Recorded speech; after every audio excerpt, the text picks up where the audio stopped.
Hi, my name is Justin and I'm a marketing consultant. Before we get started, did you know that inadequate business planning is one of the 4 most common reasons why small businesses fail? And the problem is a lack of business planning skill to create a solid business plan.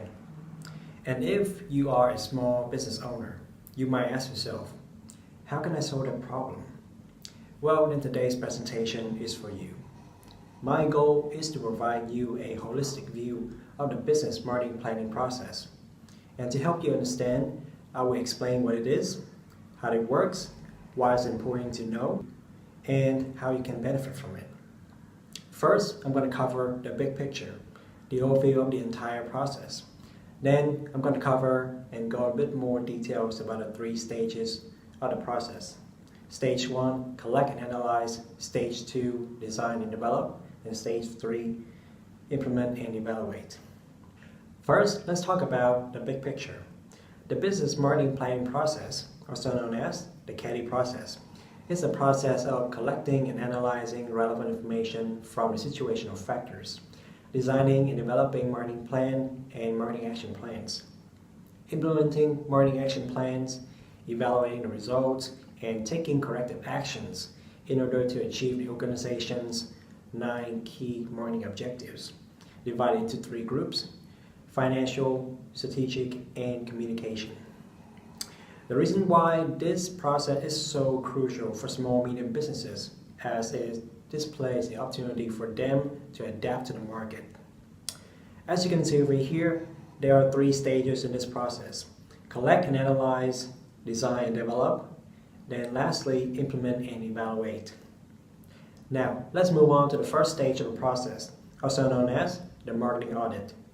The marketing audit is referred to as the collection and analysis of information from the situational factors, also known as the COM factor: customer, organization, market, and product.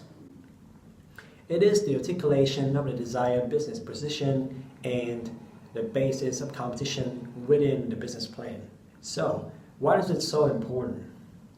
Well, as the COM factor is always changing, conducting a marketing audit helps marketers understand that each business is unique. It expresses everyday issues with a professional distance.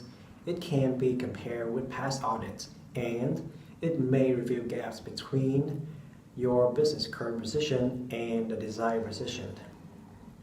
You can think of the marketing audit as an annual medical checkup for your business, as it gathers all the analytical tools needed in one place so that you can examine, measure, and record your business performance in the marketplace. To conduct a marketing audit, you first need to understand and adopt the marketing concept. Then you have to collect and analyze the characteristics of each of the situational factors, meaning you have to conduct a customer audit, an organization audit, a market audit, and a product audit. I know it sounds a bit tedious, but stick with me to the end and I'll show you how to do it. Now, let's move on to the second stage of the process: designing and developing marketing plan and marketing action plans. For the marketing plan, it is an iterative process, even though it is conducted by the marketing department and they provide input. But from time to time, they still receive information from the business plan and the people who involve in the various marketing action plans. It must be congruent with the action plans, even though they are 2 separate documents. It explicates the marketing philosophy, identify the marketing strategies and tactics needed to achieve the organization objective. It states which resources will be allocated, and it should have sufficient breadth of topics so that non-marketing employees can understand and be aware of their responsibilities. Regarding marketing action plans, holistically, here's the things you need to know.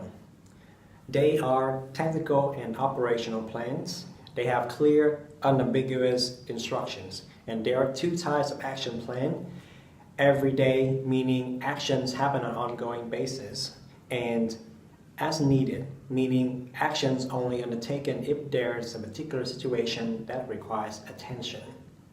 Action plans also details each aspect of the communication mix, which consists of mass communication, for example, PR and advertising, and personal communication, for example, service and selling, face-to-face.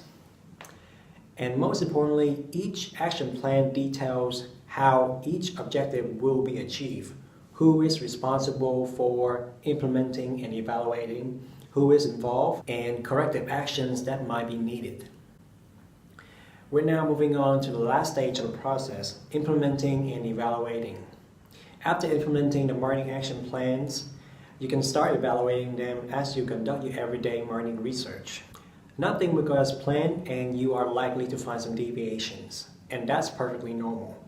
And the benefit of this evaluation process is that it helps you compare your actual performance against your ideal performance stated in the business plan. Also, it compares it against your past performance and your competition performance. This brings us to the end of the presentation. To wrap this up, I'd like to summarize the main points we discussed so far. The overview of the CADI process, and the overview of the 3 stages of the CADI process. Collect and analyze, design, develop, and implement and evaluate. I hope that after watching this presentation, you are equipped with a business knowledge that will help you change your business and improve its performance by implementing the business marketing planning process effectively. I know that there's a lot of things that I've covered and there are things that I can't cover in details, but the purpose is to provide you with a holistic view of the process rather than a detailed view. So there might be areas of the process that you are interested in and you would like to learn more. If that's the case, then here's a list of useful resources. The Marketing Concept website. In here you can find all the information regarding various aspects of the business marketing planning process, and I highly recommend you download a free ebook and give it a read. Second is a document I created which is called the Marketing Audit Questionnaire, which consists of a list of questions that helps you conduct audits of the 4 situational factors more effectively and easily. Lastly, if you have any questions, please feel free to contact me via email or phone number, or you can also contact me on LinkedIn. I'd like to end this with some interesting facts. 96% of all Australian businesses are small businesses, and they account for over $330 billion of Australia's economic output. Thank you.